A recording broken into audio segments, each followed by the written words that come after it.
Am I still doing the intro? No, you said me, right?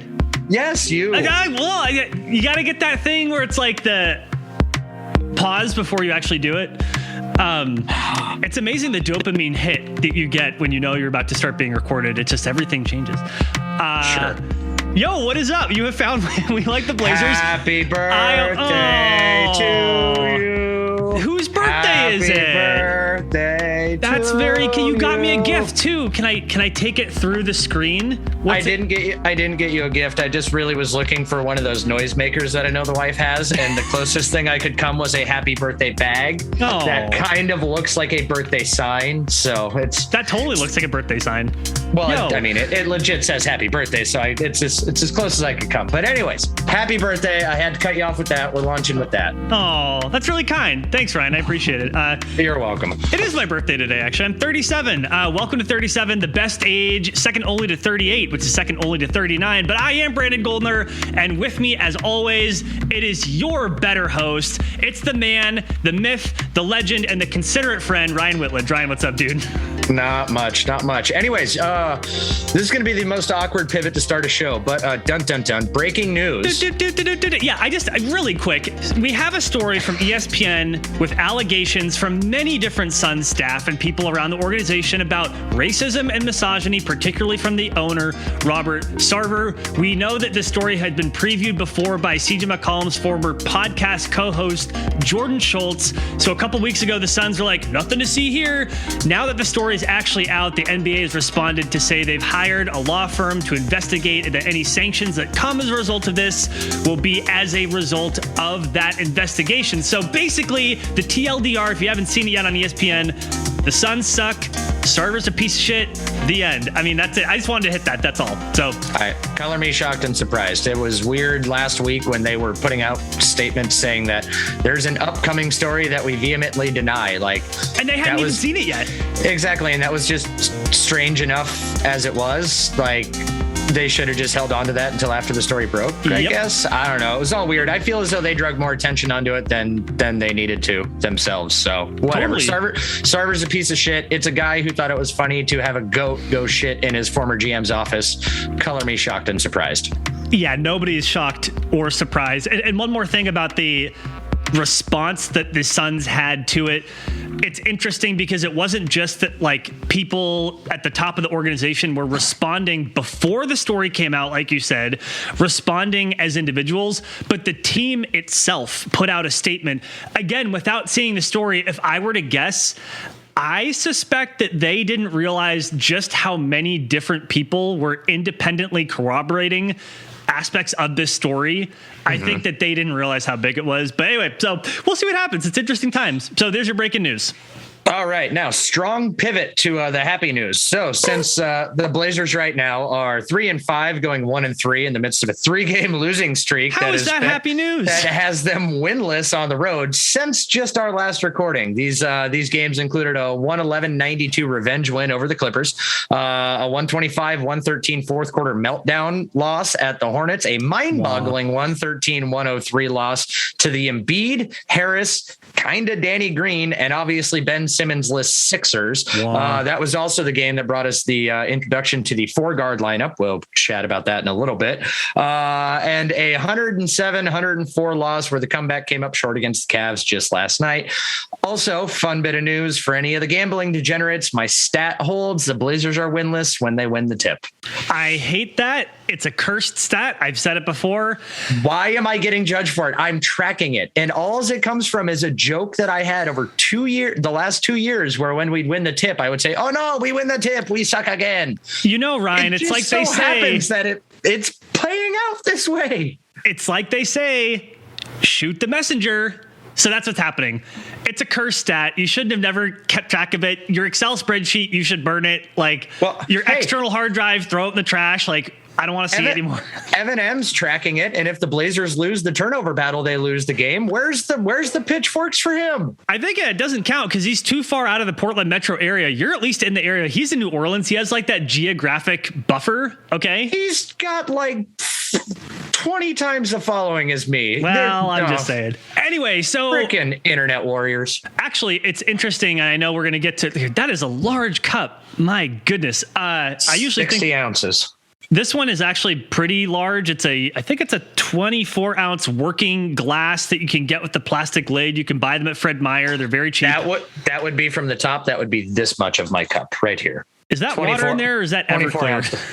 Oh God, I'd be on the floor at the end of this podcast. It's water. Fair enough. We're both drinking water. That's a rarity that we're both drinking water at the same time. It's usually anyway. This was here. Oh, there you go. Okay. So Blazers are cursed. Yeah. So where do you want to start with this? It's hard to get out of my mind the 3 losses, particularly because they were not against great teams and they were against shorthanded teams mostly.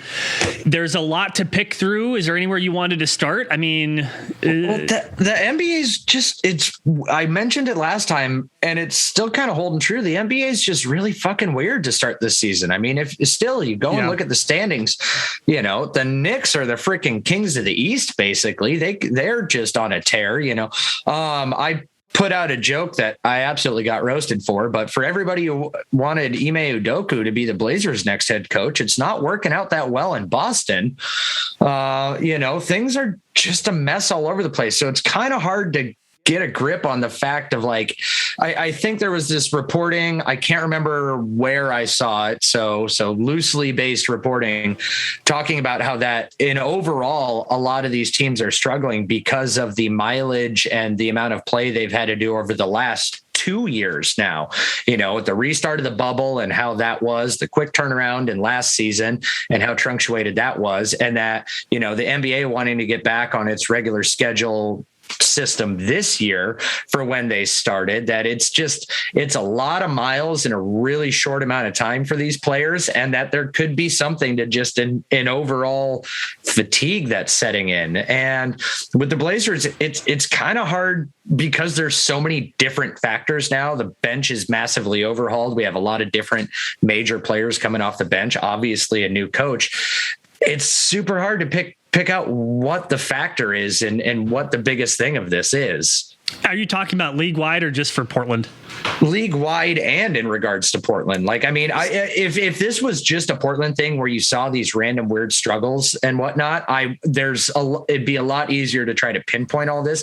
But seeing so much kind of, for lack of a better term, chaos throughout the league, it's hard to go, okay, well, here's the Blazers problem when there could be this may just be a league-wide problem for this year while everyone readjusts to a normal season for the first time in 2 years. I hear what you're saying. I tend to think that the narrative about the league-wide stuff, that it's weird, I think that's a little bit overblown. Every season has its surprise teams, the teams that are doing really well or not doing so well. We do have a couple of rule changes that have changed maybe a little bit of how some players play. We do have a new basketball, which maybe that, but I honestly think that the league-wide stuff is more just noise, like data noise, that some teams are going to be good and some teams are going to be bad. I think with the Blazers, real quick, as you just the two things that you mentioned, it was, I saw this story the other day and I took a note of it, or not the other day, I think I saw it last week, but it was mentioned about how a lot of people are talking about the rule changes resulting in less free throws. So that's hurting players' scoring totals, and the ball change has obviously made a bit of a huge impact. I think Paul George was talking about the fact that the ball feels new as opposed to the old ball actually felt like a little worn in. Anyway, I'm interrupting you really quick. Paul George is the biggest whiner on the face of the planet. He statistically is doing quite well this season, and he's still complaining. Unbelievable. Well, I think he's just pointing out. I mean, because you see it in football too. I mean, there was a whole big thing where now teams travel with their own footballs so that their quarterbacks can work and grease the footballs up per se, or Tom Brady deflate them. R.I.P. Tom Brady. I miss you. Anyways, I don't know, but to get them to a point that you like them, I mean, that's a whole big thing in baseball too, where they just went through the spider tack issue. So there is something to the fact of how you handle the ball of your sport does affect it. But anyways, out of all of last year's All-Stars that have attempted a 3 this season, at the time that this story was reported, there was 17 of 22 are shooting under 34% from 3. A massive drop off. So there are things where you do see these league-wide trends. That's fair. All right, fair. Maybe I'm wrong. Hey, I tend to think that with so early in the season still, and especially with 3-point shooting, which takes, 25 games, I think it was, takes about 25 games to get a statistically significant sample. Some stats don't take that long. Things like pace, how quickly a team plays, that only takes like 4 games. So with 3-point shooting in particular, that stuff tends to be very shaky at the beginning. So I don't know. But let's do focus on the Blazers. And I always like to start with what recently happened. The things that just happened are the things that are in my mind. I'm basically a squirrel with the brain the size of a walnut. I can't remember past what happened yesterday. So let's talk about it a little bit, if that's where you want to go. I don't know where I'm going with this. I don't have the notes in front of me. Let's start with the Clippers game, because I call this the revenge trap game, because we were through the roof last year when the underman Blazers wandered in and our bench unit just beat the absolute crap out of the 76ers. And there was everyone was like, oh my God, this is amazing. The win of the season, when the Blazers walked into Philly and absolutely bitch slapped them, and Ant and everybody else were just riding high. Well, come into this and we're playing a 76ers team that, as I said, without Joel Embiid, with Tobias Harris was a late scratch for the health and safety protocols. Danny Green went out super early in the game with a quad issue, I believe. And then obviously Ben Simmons I think they listed him out for mental health rest. But we all know what he's going through. No need to get up on that. But the Blazers got bitch slapped by an undermanned team. And so far, I want to say that is probably the most concerning loss, because there just didn't seem to be any effort there. Yeah, anytime you're playing a team that's missing players, it has that trap gamey kind of vibe to it, where it's like maybe you're overlooking the team because they don't have as much talent as usual. But it is concerning, because I would say this, like, for as much as I remain somewhat optimistic, even as the Blazers have been stumbling lately, I do remain somewhat optimistic. I'm waiting to draw any concrete conclusions. I also think that even with a new coach, even with a new system, even with Damian Lillard being asked to do things that he's not used to doing, you should be able to take care of business against teams that don't have the talent to run with you. And I'm sorry, I love you, Seth Curry. We should never have let you go in the first place. I know he's having a career year yet again. He didn't want to stay. There's nothing we could have done to keep him. Doesn't mean I don't miss him, but yes, I miss him too. But all the reporting around that of like the Blazers should have kept him. The Blazers weren't going to keep him. He was pissed off and he didn't want to be here. And you notice he's not in Dallas anymore either. So anyway, exactly. Okay, he popped off great, but yeah, that one was pretty concerning to me too. And it's not just that they're losing, it's how they're losing. So I want to now bring stats into my emotional kind of gut feely about this. I think I told you, maybe it was before, it was after the last pod, so I haven't said it yet. I got a subscription to Cleaning the Glass, great site, get some advanced statistics. Ben Falk does wonderful work. Paid for a subscription to that. You can see some detailed breakdowns of statistics, both of players and of teams. And the Blazers right now, Ryan, the Blazers, their defense is not very good. They are second to last in opponent field goal percentage. And I believe, if I'm not mistaken, as I'm stalling for time here, they are 27th in opponent 3-point percentage. That's really bad. And I believe that they're also, as I'm stalling for time, 25th in the number of 3-pointers allowed. So the Blazers, it's their defense doesn't look good. What's their overall defensive ranking? So interesting that you say that. So again, opponent effective field goal percentage, if you want to use that metric, they're 28th. There is no single catch-all defensive metric on this site, which is something I actually emailed Ben Falk about. He asked for feedback. Hey, you subscribe, give me some feedback. You have any questions for me? And I said, hey, do you have a catch-all statistic for defense? But they have things like opponent effective field goal percentage, how they shoot from three, how often they shoot from three, rebounds, stuff like that. The Blazers are giving up threes like crazy, and they're allowing their opponents to shoot really well from all over the floor. That's a bad defense. Anytime you're talking about 28th, 27th, that's literally bottom 10%. And for a rookie coach who doesn't have any experience as a head coach in the NBA, literally the only two things he preached were like, oh, okay, three, but defense and accountability, and then like more creative offense. But really it's like, oh, Coach Billups is hanging his hat on defense. And so the loss to the Sixers was, again, it's very, very disappointing. It's not just that they're losing, it's how they're losing. After a pretty promising start defensively, the Blazers now find themselves in the very, very bottom of the league. And by the way, not only that, but some of their defensive metrics, Ryan, this is going to blow you away. Some of their defensive metrics are worse now compared to other teams in the league than at any point since the early 2000s. So this is like some of their defensive metrics are worse than under Coach Stotts. That's bad. I know it's early. I know, but it's still really bad. So yeah, I'm getting all fired up about it, but yeah, it's a little bit disappointing. And by a little bit, I mean a lot. The biggest thing for me right now with I'm trying to, as I'm sitting here trying to look up the actual overall team ranking here, but the biggest thing for me as far as this new defense and whatnot goes, oh come on, my previous site was right. Blazers are ranked 19th overall. But okay, what makes up that catch-all metric, right? So like, what is that including? Sometimes it includes rebounds or not. Sometimes it includes forced turnovers or not. So let me put it this way. The amount that the Blazers are giving up from three, both in accuracy and frequency, and the amount that they're giving up overall, how much they're letting their opponents make their shots, bottom 10% in the league. That's a pretty important part of your defense. I'm imagining that maybe some of that is made up on the other end with rebounding and stuff, which is great. I mean, that's fine. But just saying, like, that's really, really bad. Yeah. But the thing for me, and like talking about how many threes they're giving up, it's all corner threes. You see a lot. Okay, fine. It's not all corner threes. Sorry, my bad. They're actually funny that you say that. 26th in corner threes given up and 26th in non-corner threes given up. Boom. Cleaning the glass. Thank you, Ben Falk. So it's both. It's all threes. It's all of them. I need more specifics. Non-corner threes, great. So that's a stupid stat. Anyways, wait a minute. Hold on. That's stupid. No, it's fake split. News.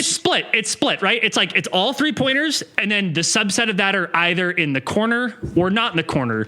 So the quantitative. Okay, fine. We're going to go deep dive nerd analysis on this because you're proud of your subscription. That's right. Give me the quantitative numbers. How many corner threes have the Blazers given up this season compared to all other 3-pointers? Don't just give me the ranking for it, but how many corner threes have they given up? So okay, it comes with two because you could be ranked 26th, but like if you're ranked 26th and you've given up significantly more corner threes, like there's a volume number here, not just a ranking number to play off of. My eye test from watching is always that no matter what, the bailout shooters that I am seeing 9 times out of 10 is the Blazers. I see what you're corner saying. Threes. Let me vindicate you. Their closeouts to the corner suck, especially Dame and CJ. CJ is still notorious for doing is I'm going to run by and jump. I'm not even going to necessarily contest. I'm going to look like you didn't give me a high five when I run past you. Dame and Nurk drive me insane because when they close out on shooters, they have their arm out straight. They're not trying to put a hand in the face of the shooter or anything. It's like they're reaching out to try to tap his wrist or something like that. There's not a strong contest. And the Blazers are being very committed to their point of attack defense, but it's where it breaks down is like 2 to 3 passes. And I think Chauncey Billups came out a little bit ago and in an article or an interview, maybe a post game, I can't remember where, but I heard the audio quote of it. And he was saying like, oh no, it was through Jason Quick. It was some reporting from Jason Quick. And Billups is talking about like, telling Dame and CJ, I don't need you guys to absolutely lock down your man and be all world defenders. But what I need from you to do is contain the guy for 2 to 3 dribbles. The guy can't get 1 dribble and beat you. You can't lose guys that way because there's no way that our defense is able to be set by that point. Nobody has time to read and react to what everybody else is doing. But if you can at least keep your guys for 2 to 3 dribbles, that gives everybody else time. Some of these smart defenders that we do have, such as Nurk and especially Rocco, to read and react to what is happening on the court and adjust accordingly and provide help where needed. That's fair. And I did want to vindicate you because I see what you're saying partially. So while the Blazers are equally bad in how well the opponents are shooting from 3, you are right. They are giving up way more corner threes. So they're 28th in the number of those corner threes that they're allowing. And they're only 19th in the number of the rest of threes that they're allowing. Yeah, however, that ranking can be the same. But when you're giving up one of the easiest shots in basketball, more. Yes. So you're slightly vindicated. However, just to say that they're still 25th in how many threes they're giving up overall. And that's really bad. And even though they're giving up fewer non-corner threes, opponents are still shooting really well from those spots. So here's my point, though. Again, like the Blazers at this point in the season, got to give them more time. I mean, I'm going to keep preaching patience. I am still somewhat optimistic because you have to expect the Blazers are 3-5. It's 8 games into the season. So I kept saying, give them about 20 games, 25 games. So you have to preach patience even when things are going so well. But what I'll say is that I said this on Twitter. If you follow me at GoldenBDX, I don't recommend it. Right now, the Blazers, if the Blazers are going to be a better defense, an above average defense, then they're going to have to work against this increasing sample size that suggests that they're not good at defense, right? So like the longer this goes on, the better they're going to have to play in order to drag their season-long average up to something better. You could also argue, hey, it doesn't matter what happens right now as long as they're good going into the playoffs. Okay, fine, but also playoff seeding is a real thing. I don't agree with that. The magic number they have to reach by game 20 is 7 wins. Why? Because statistically speaking, only 2 teams over the last 20 years have made the playoffs or even made the playoffs when they haven't been able to pull together at least 7 wins out of their first 20 games. Ooh, that's a good pull. Well, the Blazers still have plenty of time, plenty of games coming up. I think that there's one giant X factor though that I'd love to argue with you about. Doesn't have to be right now in the show, but like one giant X factor that could totally affect that. So if you want to transition into talking about Damian Lillard, then great. If not, we can go to something else. That's fine. So yes, in regards to Dame, you look so disappointed. You look like an exasperated parent. You just looked at me like you look at your kids. You're like, God, that's fine. That's how you looked. Yeah, that's how I felt too. I'm sorry, Dad. Go to your. I'm taking it back. No, don't take away my birthday. Wait, by the way, over there. Actually, I have an announcement to make. So my mom is awesome. So she sent me a birthday card and she goes, Brandon, I wanted to get you a really cool Blazers sweater, but I was concerned that I'd get you the wrong one or the wrong size. So instead, I sent you some money for you to buy your own. Ryan, she didn't give me $20. She didn't give me $50. Mom sent me $150, which is way too much. So I'm going to get like the nicest. Have you been to the team store? You still may need to throw in some of your own scratch. $150, man. There's some expensive shit on there. I'm going to get, you're disappointing me, but the point is I'm going to get like the best Blazers gear that I've ever gotten in my whole life. Cause usually what I get are jerseys that are on sale or whatever. Anywho, you took away my birthday gift. You're disappointed in me. I can see it in your face. It's fine. I had a transition all worked up. I was ready to go into it. And then you just went, or if you want to talk about Dame next. I admit that I'm a little bit higher energy right now. So I'll tone it down. Yeah, tone down the T. So professional segue aside, Dame's shooting struggles have continued. And, as of last night, it came out that he's claiming that he has aggravated his long-standing abdominal injury. I don't buy it. You do and want him to sit for a month. What do you mean you don't buy it? Okay. Here's my point on this. Yo. So Damon, I got a few quotes queued up. Let me go back. When was this? While you're looking for that, let me just quickly say in 10 seconds. I already got it. So you already lost your chance. Yeah. No, go ahead. Damian Lillard has historically been very reticent to talk about when he's injured. So if he is saying that he's dealing with something, it's probably even worse than what he's saying. Not better. Okay. That's my point. Glad you said that because I'll prove you wrong here.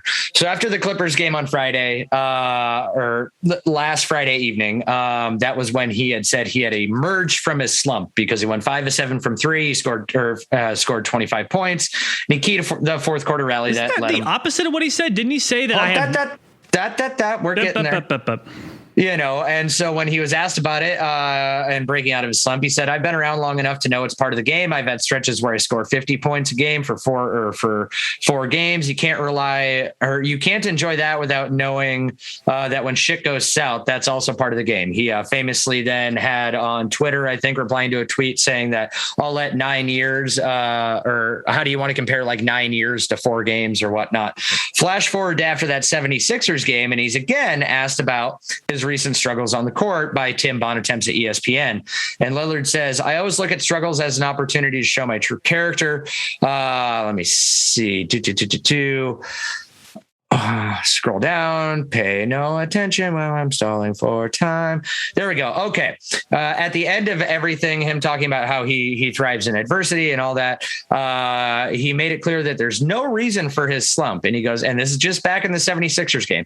I have no excuses, Lillard said, adding that he doesn't have any injury issues either after dealing with an abdominal problem in Team USA at the Olympics this summer. I don't know what y'all want me to say about it. I prepared well for this season. My mind is clear. My body is right. I don't have no reason for it. I don't have nothing to lean on. I'm not shooting the ball well. And for a team to be successful, I've got to shoot the ball better. And I accept that. I know that I'm going to shoot the ball better. And I know what it's going to look like. And I've done it many times, but it has nothing to do with my body not being right.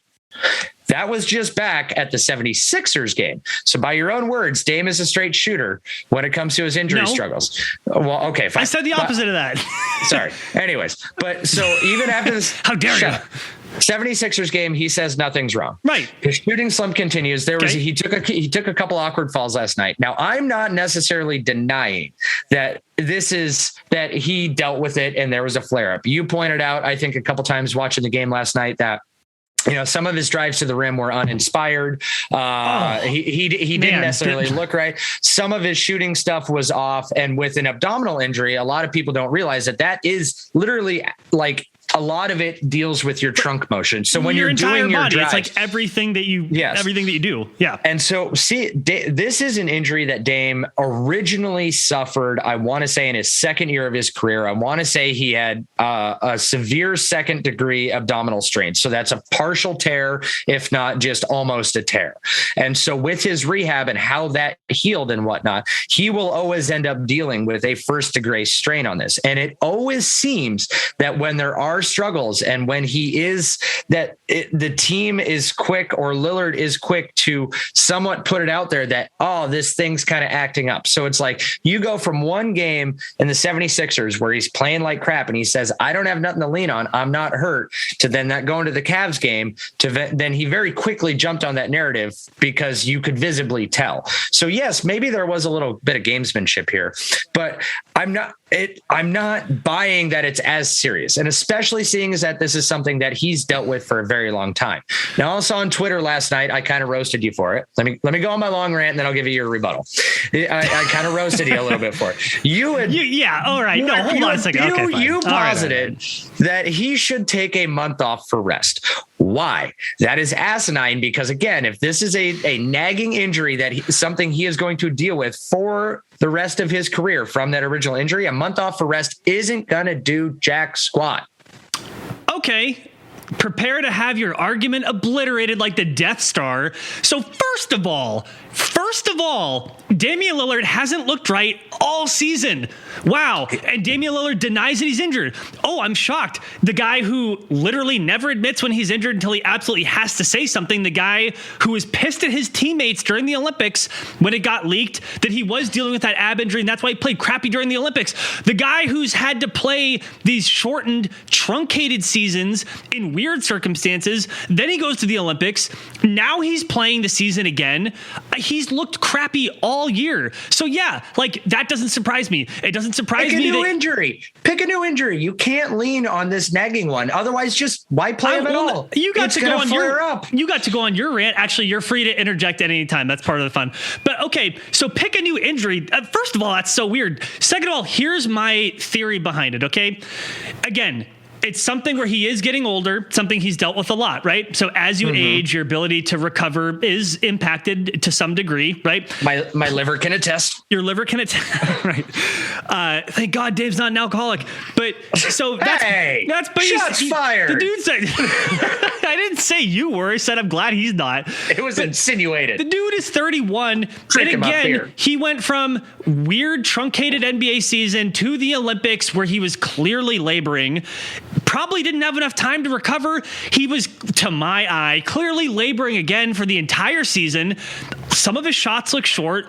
Some of his drives look awful. And now last night he finally says, oh yeah, I'm actually dealing with it. So my theory is this, to your point about like that rest won't do anything. Well, every other year he's had more rest. So obviously it helps a little bit. Plus he's slightly older. Plus it's probably more aggravated now than it has been in the past. So he needs to rest. And you're right. Like, you use your core for everything: driving, 3-point shots, warming up, when you get out of bed. So it's like, to me, it's not that complicated. He has a quasi-chronic injury that demands management, and he needs to manage it. And by manage it, I mean stop playing for a while. So I said a month. You know, I'm not a doctor. I don't know, but he needs to rest for some period of time. I hear your girlfriend in there. Go tap her in. She's in the medical field, right? Let's Dr. get the expert. Yeah. So now, to be fair, I don't think that, you know, Cassie is not a, what's the word that you call people who deal with, like, I don't know, sports medicine doctors or osteopaths? Yeah. I don't know. I don't know the medical jargon. Osteopath sounds like sociopath. That's bones. I think osteopaths are bones. So, but the point is, Ryan, again, chronic injury. He's dealt with it for a long time. He's slightly older. He had less time to recover. He aggravated it during the Olympics, and he's looked like crap all season. I think it's that simple. I don't think it's that complicated. So if to our point earlier, if the Blazers are without Damian Lillard for a while, they've already not been playing well. He's already been having trouble assimilating into what he's been asked to do. He's been kind of reverting into the normal Dame pick and roll ISO hero ball stuff. So that's even less time for the team to continue getting to know each other and acclimating. This could be weird stuff, but I personally, as a fan, don't want to see him keep playing. I would like to see him rest. Keep him in. The team's got to acclimate. Team's got to work its way around it. Hypothetical question. So if he continues playing, Ryan, and he aggravates it so badly that he tears something, or he suffers a compensatory injury, he suffers an injury because he's trying to like hold this up and then he hurts his leg or something, aren't you going to feel like shit, my friend? No. Wouldn't you rather just gone back in time and told him to take a rest like I'm doing because I'm so sensible? Like that's my point. Like, no, it could be worse. Yeah. If he tears something, dude, like it could be. You need him healthy for the playoffs. You need him healthy so that he can learn the system. The playoffs without him. Well, okay, let's say worst case scenario, he sits for a month, which, by the way, like the worst case scenario could be worse. He could go out next game and he could like tear an ab muscle. Like, I mean, he could be, so whatever. If he sits for a month and the Blazers are, well below 500, I would rather they be well below 500 with a healthy Damian Lillard than slightly below 500 with a not at all healthy Damian Lillard. That's my take. I'm amazed that it only took 8 games of the season before we already got to the rest Dame, bench Dame. He's too hurt. We need him to sit. That's got to be looked this way the whole season. That's got to be an all-time freaking fastest it's come to it. No. This is not coming out of nowhere. This is not just a common slump. If you've been watching Damian Lillard, which you have seen he doesn't look the same. It's you people have been noticing this since game 1. He doesn't look the same. It's not complicated. I just don't think sit him. Let him play through it. Let him work. So I'm going to challenge you between now and next week, and hopefully nothing weird happens between now and then. Are you going to make me bet on if Dame is injured? No, I need you to come up with a more robust argument than meh. Because it's actually kind of a big deal. It's sort of like the entire season hinges on this. But guess what? Nobody's going to convince Dame to sit if he doesn't want to sit. Yeah, but we can argue about it. He's the most stubborn. It's pointless to argue about it because he's the most. What if he is listening to We Like the Blazers right now and he goes, yeah, Brandon, that's a pretty good point. DM us and come on, and Dame can tell you why you're dumb too. Anyway. So, all right. Let's revisit this. Nobody's going to convince him. Dame will be the one to tell people when he wants to sit and when it's bad enough, and he will play through a lot of pain. And until he decides that he needs to sit and it's for the betterment because it's too detrimental to his health, I'm not going to be concerned about it. Dame knows his body and his mindset and what he can push himself to way better than we can. I think that's a different discussion because, yeah, you're right. Like, he's going to be the one to make the call, but it could get worse, and it already looks pretty bad. I mean, last thing on this. Did you see the drive that he made near the end of the game on Mobley? He turned the corner going left, and it looked like he got a flat fucking tire and he got swatted out of the universe. We've seen Dame blow by people, guards, wings, bigs, the most athletic shot blockers in the league, blow by them, get to the rim, go reverse, draw fouls, make the lay-ins. He looked like me. I thought he was so pathetic. It was really sad to see. To me, it looked like he was expecting a lot more contact than he got. And if he is sore, he didn't necessarily want to go full speed into contact. That to me looked a little like some free throw hunting, as opposed to trying to make a legit hard drive to the basket to get like an and one. I think that's very optimistic, because normally when players do that, they get far enough ahead and then slow down. He didn't have the burst. He couldn't even get there. But they aren't calling those slowdown fouls this year. You're seeing that a lot that's part of that rule change. They aren't calling those as much. Where you're slowing yourself down to bait a defender into running into you. I'm just looking at that anymore. That's fine. I think that you're wrong, but maybe you're right. I've seen enough Damian Lillard drives to know what it looks like when he drives. We've seen what he can do when he gets to the rim. It doesn't matter who it's against. We've seen what that looks like, and that didn't look like it at all. It looked sad.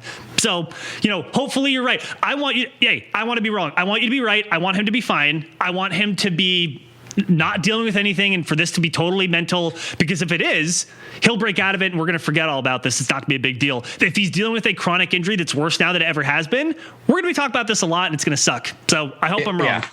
So speaking of Dame, we'll just move this right into, he sat down with Chris Haynes. Chris Haynes just came out with this nice, long, in-depth piece, getting a lot of Dame's quotes. And again, Chris Haynes, I think he, at this point, he just hands Dame the keyboard and says, what quotes would you like me to do? You don't have to tell me. You can just type them yourself. Good for Chris. He's a good dude. He deserves it. Yeah. And success story coming from Portland. If you want to talk about some guy who built his way up and became who he is. But yeah, so he talked to Dame about all the offseason drama and everything that was involved, and what his mindset was, and what went into his decision-making process. And I'll ask you what you took away from it. But real quick, for me, I'm going to wave my little I was right flags, because I was trumpeting constantly that both things can be true. Everyone wanted to shit on, Henry Abbott and his reporting for saying Dame's going to ask out and request a trade, blah, blah, blah. And then Dame come in and say, well, I'm not certain of my future. And then, now at the end, closer it got to the season when he's like, I'm fully committed. I'm 2 feet in, 10 toes in, whatever the hell analogy he used, and everybody now trying to go back, revisionist history. See, Dame was never going to leave. This article points out that both things were true. Dame wanted to stay, but he was more than willing to entertain the idea of going elsewhere. Yeah. And is that the impression you got? Because to me, this piece really it was almost like they went into detail about him talking to, he took a meeting with LeBron James. LeBron invited him to his house. He's like, hey, come up, have dinner. Anthony Davis was there, and they're all just shooting the shit. Dame knew that was a recruiting pitch. He knew that was a recruiting pitch. The story doesn't necessarily say that, but Dame's not an idiot. That was a recruiting pitch by LeBron James, and he sat down to dinner and whatnot. But that whole Lakers aspect story of that, where it's talking about I went there and then we were eating this and AD was there and we're shooting the shit about this is what it could look like. And, not saying that I was planning to, but this is what it could look like.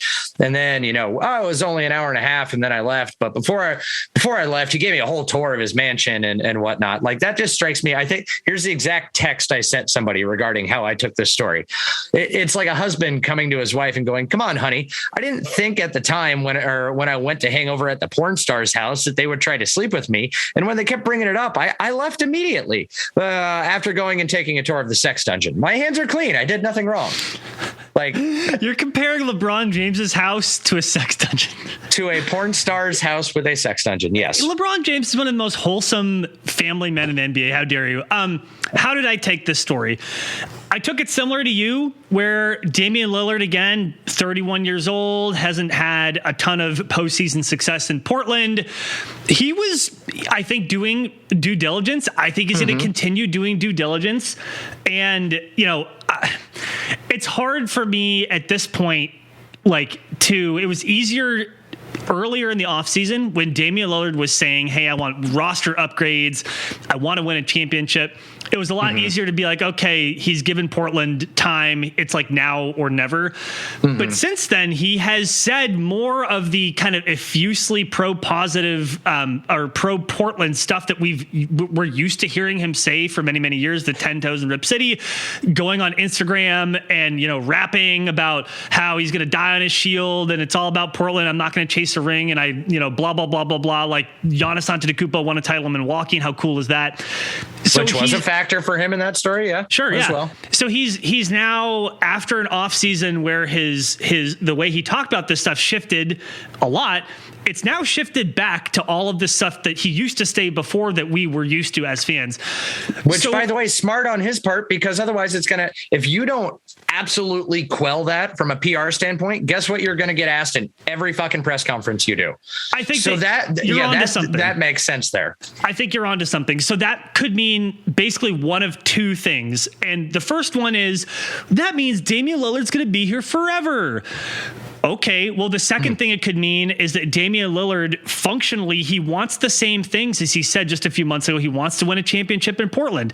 He wants to win a championship and, wants a roster that reflects that. And that him going to LeBron, keeping his options open, learning about it, that's fine.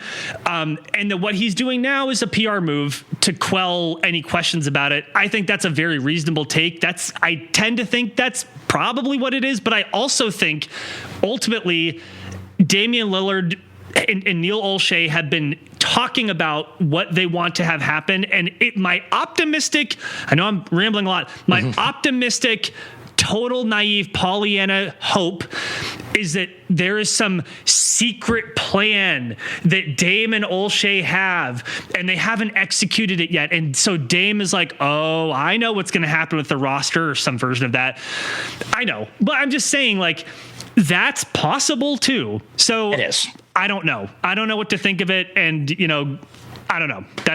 He had some fun little cheap jabs in that article too. I translate them to being directly shot at Paul George and Russell Westbrook with when he was talking about, you see these players that they ask for trades. They want to get moved because they want a chance to win a ring or in this super team over here. And then it doesn't work. And then the team trades them here. And now they're here and they're in like their third team in 4 years.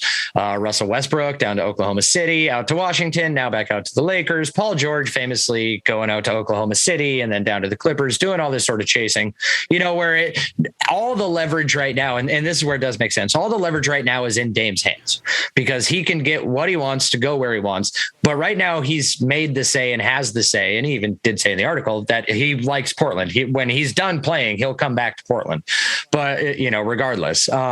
But if he moves, he loses that leverage. He can be traded to a title contender now. And if it doesn't work and they need to dump space or get cheap or something, or a rebuild happens, they can move him on because right now he's still worth draft picks. And so who's to say him deciding that he wants to go to contender X doesn't mean that he's on he's on like a third team 3 years from now. I think that's a really interesting point. And I think it's one that we don't talk about enough is that you're right. This could get super dark for Dame really quick if he turns into the 34-year-old journeyman point guard, the Kyle Lowry, but without a ring, right? Like Chris Paul.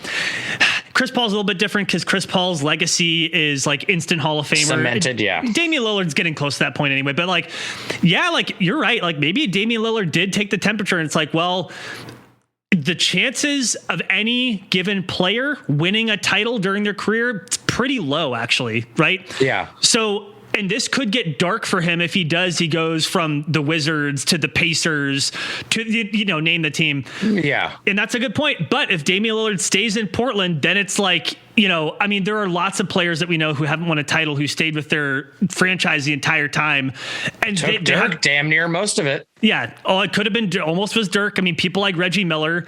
There are lots of players you could think of. I mean, actually, there are a couple who like went to a team like at the very, very end of their career. But anyway, but yes, maybe he made that calculation. So that's a good point. Hadn't thought about that. Yeah, because and then he tied that in too to like with his family. Like he's got over, I think he had said like 50 family members or whatnot living up here that, you know, are tied in the community. A bunch of them go to the game, sit in the family section, as I can attest to. I think I sat next to his wife at one of the games and CJ's girlfriend at the time at a game when CJ got me tickets up in that section. So, I mean, yeah, it's just absolutely loaded with the family. And, you know, if a lot of his family moved up here and he's been up here for a decade and they've established themselves and now he's married, has 3 kids and is looking at raising a family, you know, if he moves, does he move his family with him? Does he leave them here? What goes on? How does that impact everybody else? So he takes a lot more bigger look at it than some people that, like I said, you know, taking those subtle little jabs at certain players. So yeah,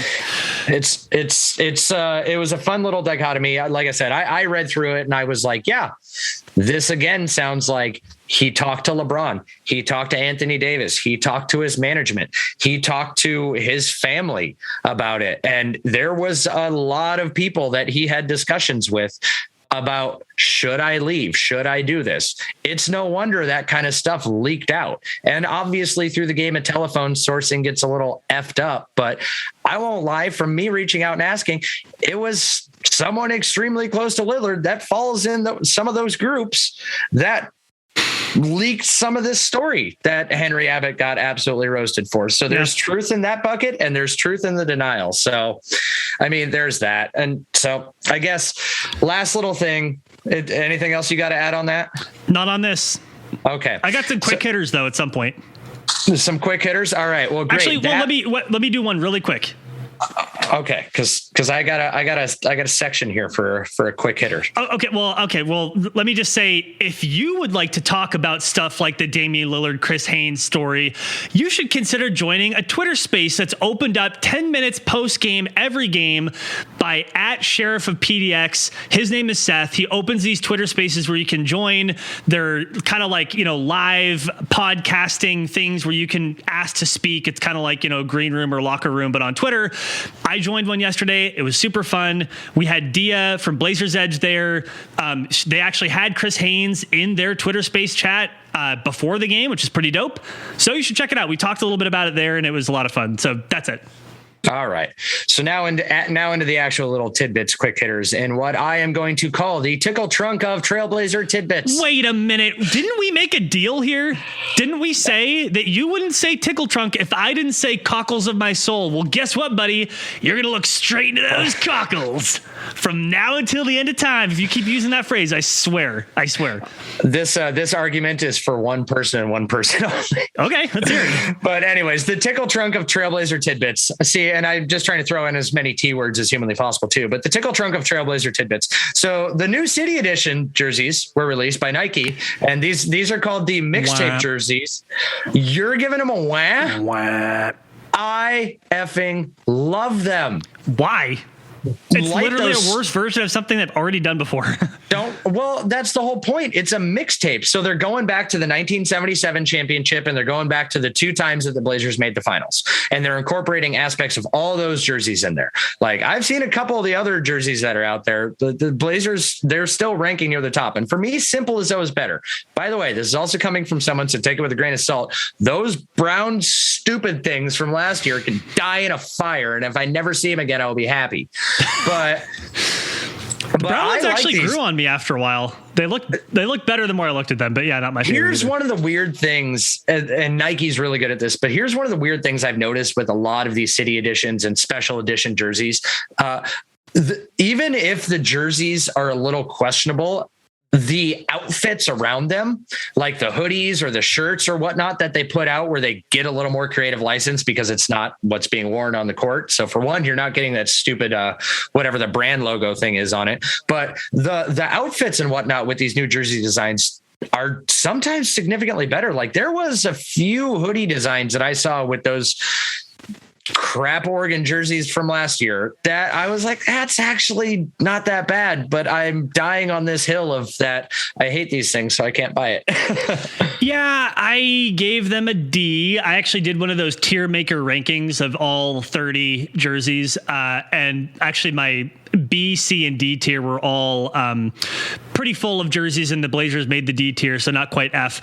It's just the thing is they look like something you'd find at TJ Maxx. It looks like they took, it's the, like great. You said. Can it be priced that way too? That would be great. I don't understand fundamentally the kind of the 70s retro Rip City font, which is the best font. Again, they've already done a better version. It's the honoring the 77 championship. But then they combine it with the late 90s numbers, and it looks super weird. It doesn't go together. The 90s finals. It doesn't get Western Conference finals. It doesn't. Oh, finals. No, you're right. It doesn't go together. It doesn't look right. But I will say this. It's a mixtape. It's supposed to mesh. But it doesn't. It looks like shit. And meanwhile, you have teams. I think this was like unanimously the best one, the Charlotte Hornets. I'm curious if you have okay. So amazing. They have the gradient from dark blue to light blue with the gradient from honeycomb to non-honeycomb. And then the beautiful script of Charlotte. That is how you mash up. It looks awesome. But the Blazers does not look as awesome, my friend. So I don't know. I guess we know where you're not spending your $150 this year, but unless you got anything else, Brandon, I think you got a birthday dinner. You got to start making it too. So wait a minute. I have a couple more things to hit really fast though. First of all, okay. We put a call out for questions on Twitter. I did it too late. I apologize. 2 quick questions. One from Justin at Drunken Rip City. We already talked about this, but quickly your reaction. Do you think that Dame is playing through soreness and fatigue like usual, but the real issue is that Billups wants him to pass and defend more, which is causing him to rethink how he has played his whole life? No. Is part of it the system? No. I actually do think part of it is the system. So thank you for that question. And the second one is from Scrappy Mutt at Scrappy Mutt. Admittedly, tinfoil hat theory, the creativity of Stotts' offense and out of timeouts helped Dame become such a deadly offensive weapon. And he's struggling because Stotts is gone. Also ignore my previous message while reading this. No problem. So you already said not the system. So you still say not the system. I think it's partly the system. One more thing I wanted to ask about and then we can leave. Coach Billups yesterday after the loss, he said on closing with 4 guards around Yusuf Nurkic, he said, quote, well, we weren't stopping him anyways. Your quick reaction to that? Just telling the truth. Oh my God. Fine. We'll table that for later. I actually think that is like not a good response from him. Again, Mr. Accountability. I don't want coach speak lies. Mr. Accountability and Mr. Defense is not only going back to what didn't work for the Blazers, he's also just abandoning his whole thing about being Mr. Accountability and Mr. Defense. If you want to hear more arguments like this and more, you can check us out at Like the Blazers on Twitter, at WeLikeTheBlazers.com. I'm Brandon at GoldnerPDX. That is Ryan at The Witty Ryan. We appreciate you all. Thank you all. Until next time, go Blazers. Go Blazers.